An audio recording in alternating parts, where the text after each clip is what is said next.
ఇక తెలంగాణ ప్రభుత్వ విప్ మాట్లాడుతున్నారు. లైవ్లో చూద్దాం.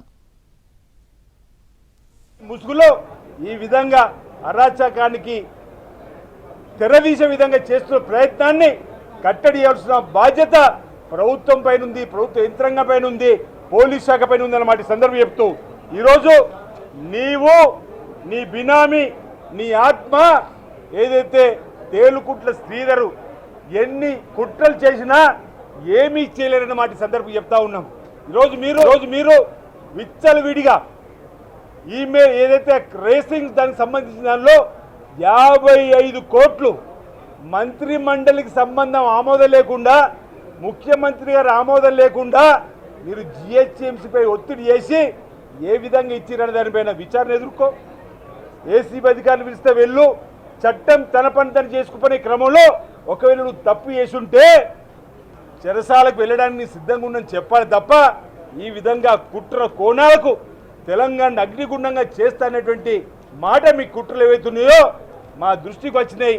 అందుకే ఈరోజు ప్రభుత్వానికి మీరు తెలియజెప్పేటువంటి కార్యక్రమం ఒక పౌరులంగా శాసనసభ్యులంగా ఈ అంశాన్ని చెప్పేటువంటి ప్రయత్నం మేము చేస్తున్నాం. ఈరోజు కాంగ్రెస్ పార్టీ నాయకులు ఎక్కడికక్కడ చైతన్యవంతులు కూడా కావాలని చెప్పి సందర్భంగా ఈరోజు తప్పు చేసిన వాళ్ళే దొంగే దొంగ దొంగ అన్నట్టుగా, దొంగే దొంగ దొంగ అన్నట్టుగా ఓపి కాళేశ్వరం కూలిపోయింది విచారణ జరుగుతుంది, ఓవైపు టెలిఫోన్ ట్యాపింగ్లో విచారణ జరుగుతుంది, బర్రెలలో జరిగినటువంటి గొర్రెలలో జరిగినటువంటి చేపలలో జరిగినటువంటి స్కామ్లలో విచారణ జరుగుతుంటే ఒకవేళ తప్పు చేస్తే పోలీసుల వ్యక్తులను అరెస్ట్ చేయొద్దని అడుగుతున్నారు. ఈరోజు బీఆర్ఎస్ పార్టీ ఈరోజు కేటీఆర్ బంధువుల పార్టీగా మారిపోయింది. ఈరోజు హరీష్ రావు గారు ఇంతకుముందు మా విప్ తోటి సహచర విప్ ధర్మపురి లక్ష్మణ్ కుమార్ గారు ఒక మాట అన్నాడు, ఎస్సీ ఎస్టీ యాక్ట్ పెట్టాలి, పోలీసులు వారిపై కేసు నమోదు చేయాలని చెప్పండి.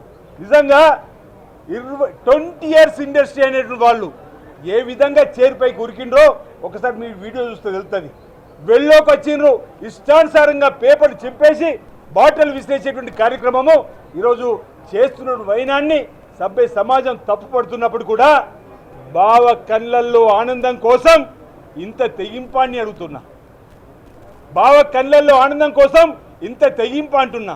ఓవైపు భూభారతి పైన చర్చ పొంగులేటి శ్రీనివాస్ రెడ్డి గారు తీసుకొని వస్తే ఎక్కడ మా భూములన్నీ ధరణిలో లాక్కునే వెళ్ళిపోతాయని చెప్పని దుగ్ధతోని ధరణిపై చర్చ జరగకుండా దుగ్ధతోనే ఈరోజు ఈ రేసింగ్ పైన అప్పటికి మా గౌరవ స్పీకర్ గారు అంటున్నారు చర్చకు అవకాశం ఇస్తాము, మీరు కూర్చోండి అంటే 3 సార్లు ఇప్పుడు కూడా స్పీకర్ గారు వారిని ఆహ్వానించారు చర్చలు కూడా. మేము ఇంత చట్టబద్ధంగా ముందుకు పోతుంటే కూడా ఈ విధంగా కేటీఆర్ గారిని అడ్డు పెట్టుకొని ఈ రాష్ట్రాన్ని తప్పు చేసింది వాళ్ళు, ఇది ఒకటే కాదు అనేక పొరపాటు చేసింది వాళ్ళు. చట్టపరంగా గవర్నర్ గారు అనుమతి ఇచ్చినట్టు ఆలోచించండి. గవర్నర్ గారు అనుమతి ఇచ్చినంటే పొరపాటు లేకుండా గవర్నర్ అనుమతి ఇస్తారా అంటున్నా.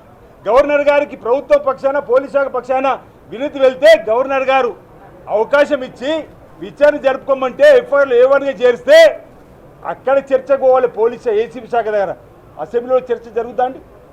ఓవైపు ఆ గవర్నర్ అనుమతి వచ్చిన తర్వాత ఏవన్గా అక్కడ ముద్దాయని అవి ఏవన్గా అందులో ఎఫ్ఐఆర్లో పేరు చేసినాక ఇక్కడ అసెంబ్లీలో చర్చ జరగాలనుకోని పట్టుబట్టడం ఎంతవరకు సంబంధించిన ఆలోచించాల్సి కోరుతూ మీ కుట్రలకు ఏదైతే కేటీఆర్ గారు ఆత్మ బినామీ తేలుకుట్ల శ్రీధర్తో పాటు ఎవరైనా సంఘ విద్రోహ శక్తులు అల్లరి మూకలు బీఆర్ఎస్ ముసుగులో రాబో రోజుల్లో అల్లరి చేయాలని చెప్పి ముందుకు వస్తే వారిపైన కఠినమైన చర్యలు ప్రభుత్వం తీసుకోవాలని, పోలీస్ శాఖ యంత్రాంగం అప్రమత్తమైన అటువంటి వారిపై చర్యలు తీసుకోవాలని కాంగ్రెస్ పార్టీ శ్రేణులు కూడా ఎక్కడికక్కడ ఇలాంటివి జరిగితే ప్రభుత్వ ఆస్తులు కాపాడడానికి ముందుకు రావాలని చెప్పి సందర్భంగా నేను పిలుపునిస్తా ఉన్నాను. అందరికీ నా ఉదయపూర్వక నమస్కారాలు. ఈ రాష్ట్రంలో ఉద్యమ పార్టీగా తెలంగాణ కోసం మేము పోరాటం చేసినాం, తెలంగాణ మేము తీసుకొచ్చినామని 10 సంవత్సరాలు ఈ రాష్ట్ర ప్రభుత్వంలో మేమే రాజులం మేమే మంత్రులమని వ్యవహారం చేసినటువంటి శాసనసభ్యుడు తారక రామారావు గారిపై ఈ రేస్కు సంబంధించినటువంటి అభియోగం వస్తే ఒక బాధ్యత గల ప్రభుత్వంలో నడిపి